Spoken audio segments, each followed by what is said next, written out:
Wow, কি সুন্দর ধান ক্ষেত, অনেক সুন্দর প্রকৃতি। আসলে যারা ঢাকায় থাকে না, তারা এই সব প্রকৃতি এক বছরেও দেখতে পায় না। শুধু কি প্রকৃতিই সুন্দর?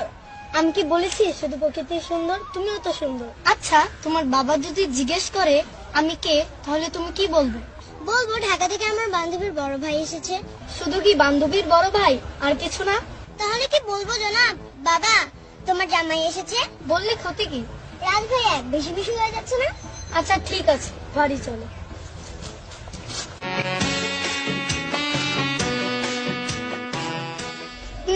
তোমার মাথায় তো ঘুমটাই থাকছে না। আমি কি কখনো শাড়ি পরি নাকি? ঘুমটা না থাকলে তো বিয়ে হবে না। রাজ ভাইয়া, বেশি বেশি হচ্ছে কিন্তু। বিয়ে হবে কি করে? তুমি তো আমাকে তুমি করে বলছো না। আচ্ছা, এই কথা। তুমি তুমি তুমি তুমি তুমি আমি তোমাকে 101 বার তুমি বললাম, হয়েছে? হ্যাঁ হয়েছে। এখন থেকে তুমি আমাকে শুধু রাজ বলে ডাকবা। আচ্ছা হয়েছে মহারাজ, এখন একটু ওদিকে